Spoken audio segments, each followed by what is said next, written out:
Persoalan pakan merupakan persoalan yang sangat prioritas dalam beternak ayam kampung. Tidak jarang dari ribuan peternak di Nusantara mendapatkan keuntungan dari hasil ternaknya. Dan salah satu faktor yang membuat mereka untung adalah dari jenis pakan yang tepat yang mereka berikan pada ternaknya. Dan begitu juga sebaliknya, banyak peternak yang mengalami kerugian karena mereka belum bisa mendapatkan jenis pakan yang tepat untuk.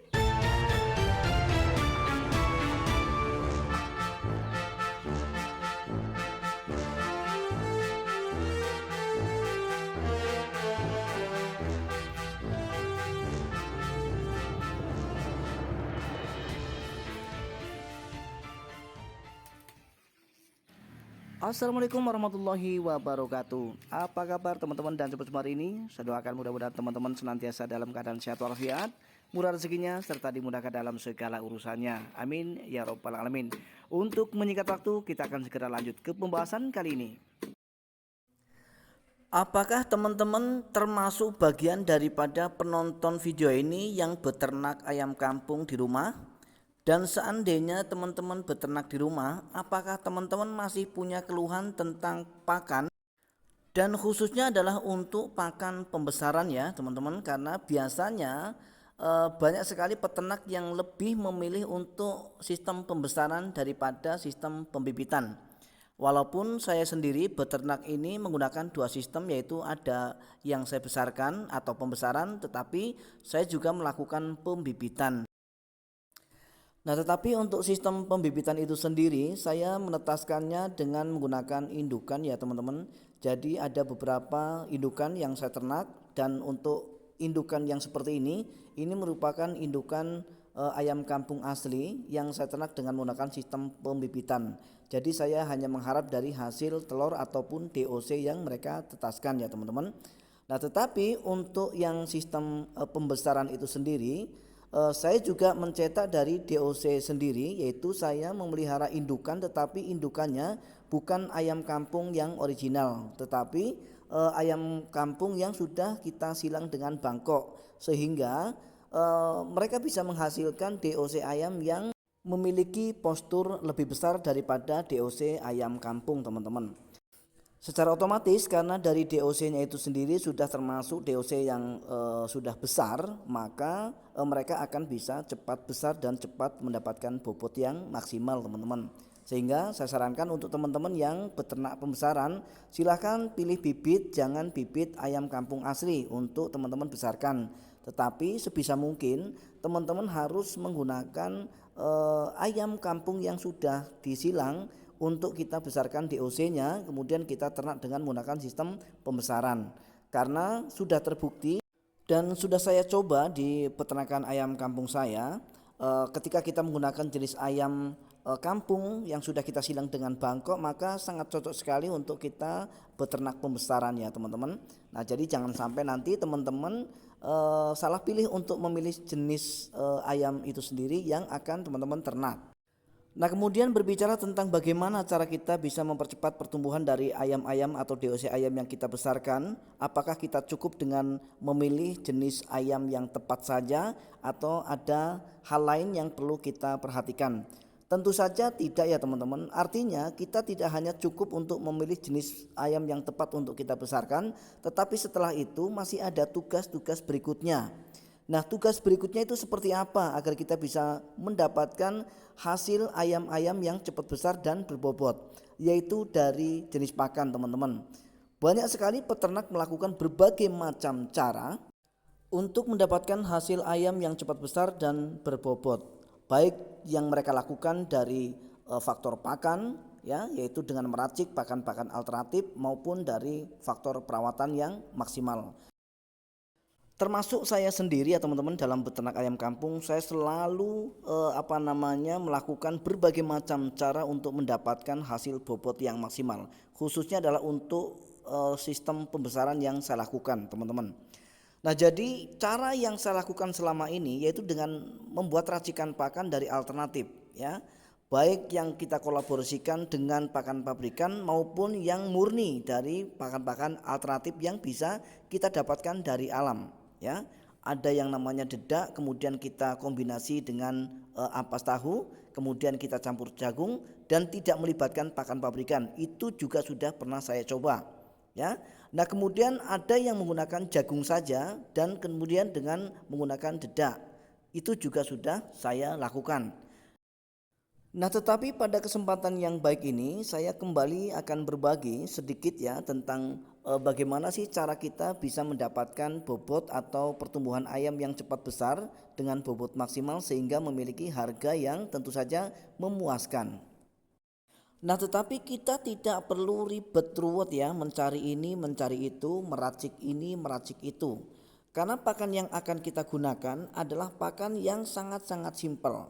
Semua pasti akan bisa untuk mendapatkan pakan ini. Meskipun pakan ini atau untuk mendapatkan pakan ini juga tidak bisa kita dapatkan dengan cara gratis ya teman-teman, tetapi kita harus mengeluarkan sedikit modal ya. Nah, tetapi pada faktanya meskipun pakan ini adalah pakan yang harus kita beli, tetapi ketika kita kalkulasi antara biaya pengeluaran pakan dengan hasil panen kita, maka hasilnya masih tetap saja untung ya teman-teman. Baik, inilah pakan yang harus kita gunakan agar ayam-ayam kita cepat besar. Tetapi pada dasarnya dalam beternak itu kita tidak hanya serta-merta untuk memberikan jenis pakan yang tepat dan membuat ayam kita cepat besar. Ya, tidak hanya itu yang kita pikirkan. Kalau hanya untuk membesarkan ayam itu sangat-sangatlah mudah. Tetapi yang perlu kita tekankan adalah bagaimana cara kita bisa membesarkan mereka dengan hemat pakan. Artinya pakan itu tidak selalu boros sehingga kita bisa mendapatkan keuntungan yang lebih. Banyak juga dari peternak yang melakukan kesalahan-kesalahan sepele ini ya. Mereka hanya fokus kepada bagaimana cara mereka untuk mempercepat pertumbuhan dari ayam-ayamnya. Sedangkan setelah dikalkulasi justru malah lebih besar pengeluaran biaya pakan daripada hasil penjualan setelah mereka panen. Nah, ini tentu saja jangan sampai terjadi sama teman-teman. Untuk itu, selain jenis pakan yang tepat, kita juga harus memberikan porsi pakan yang tepat agar kita bisa tetap hemat ya teman-teman. Baik teman-teman, inilah jenis pakan yang seharusnya kita gunakan dari DOC sampai kepada panen untuk ayam-ayam kita. Kita akan jelaskan dari DOC ya teman-teman, dari pakan untuk DOC ayam kita agar video ini lebih lengkap dan lebih bermanfaat. Sebaiknya teman-teman gunakan jenis pakan dari pabrikan merek Bravo 311 untuk anak ayam teman-teman atau DOC ayam teman-teman di usia 1 hari sampai kepada 1 bulan.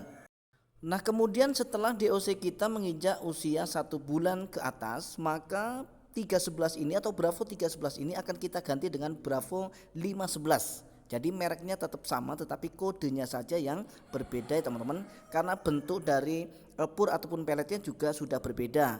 Kalau untuk 311 ini masih berbentuk tepung, ini cocok untuk DOC yang usianya 1 bulan ke bawah, sedangkan untuk 511 ini sudah lebih kasar ya teman-teman. Jadi sangat cocok untuk usia 1 bulan ke atas. Nah, tetapi dalam hal ini teman-teman dan semua, karena kita menghendaki atau menginginkan ayam kita atau DOCI kita supaya cepat besar, maka kita harus mengkombinasikannya ya. Jadi kita akan kombinasi 511 ini dengan menggunakan sama-sama dari pakan pabrikan, yaitu pelet 152. Sebagaimana yang sudah saya jelaskan pada video saya kemarin, yaitu video saya sebelumnya teman-teman, kita harus menggunakan pelet 152 untuk membantu mendongkrak pertumbuhan dari DOC ayam kita. Sangat-sangat terbukti teman-teman, pertumbuhan dari DOC ayam kita sangat cepat sekali. Jadi untuk mendapatkan bobot yang maksimal itu sangat mudah dengan menggunakan kombinasi antara 511 dengan 152 teman-teman. Dan kemudian yang lebih penting adalah tentang porsi ataupun takaran ya, boleh dikatakan perbandingan ya. Nah, jadi sebetulnya perbandingan antara 511 dengan 152 itu berapa ya? Banyak yang belum paham tentang hal ini. Teman-teman dan sobat semua, perlu teman-teman pahami bahwa perbandingan yang ideal antara 511 dengan 152 adalah di angka 4:1. Jadi 4 untuk Bravo 511-nya, kemudian 1 untuk pelet 152-nya. Jadi jangan sampai nanti terbalik. 1 untuk Bravo 511-nya dan 4 untuk 152-nya. Ini salah dan keliru ya teman-teman. Nah, jadi tidak hanya berhenti sampai di situ teman-teman dan teman semua, kita juga harus paham, kita harus melibatkan jenis pakan alternatif supaya kita bisa beternak dengan hemat tetapi tidak mengurangi kualitas dari pertumbuhan ayam-ayam kita. Dan pakan alternatif yang saya rekomendasikan adalah dari jenis ampas tahu ya. Nah, tetapi perlu teman-teman ingat, ini khusus untuk pembesaran. Jadi kalau untuk pembibitan saya tidak berani merekomendasikan karena nanti akan fatal ya untuk proses produksi telur pada indukan ayam kita. Jadi kalau untuk pembesaran ini sangat cocok sekali. Kemudian untuk perbandingannya, jika tadi ketika tanpa menggunakan ampas tahu maka perbandingan antara 511 dengan 152 itu 1:4, maka ketika kita tambah dengan menggunakan ampas tahu perbandingannya akan berubah menjadi 1:4 teman-teman. Nah, 1 untuk 152-nya atau pelet 152-nya, kemudian 3 untuk pelet atau Bravo 511 dan untuk yang 4-nya adalah ampas tahunya. Jadi lebih banyak ampas tahunya ya teman-teman supaya nanti kita bisa lebih hemat tetapi pertumbuhan dari ayam-ayam kita akan tetap terjaga. Dan insya Allah teman-teman dan semua sesuai dengan pengalaman yang sudah saya lakukan di peternakan saya dengan menggunakan racikan pakan ini, pertumbuhan dari ayam-ayam kita akan tetap bisa lebih cepat tetapi kita bisa lebih hemat dalam hal pakan. Akhirnya kita harus menyudahi video kali ini. Mudah-mudahan saya berharap penuh video kali ini video yang bisa menginspirasi serta bermanfaat untuk kita semua. Akhirnya saya dari Sultan TV mohon diri, mohon maaf atas segala kekurangan. Kita akan berjumpa kembali pada video-video kami berikutnya. Assalamualaikum warahmatullahi wabarakatuh. Salam ternak dan salam sukses untuk kita semua.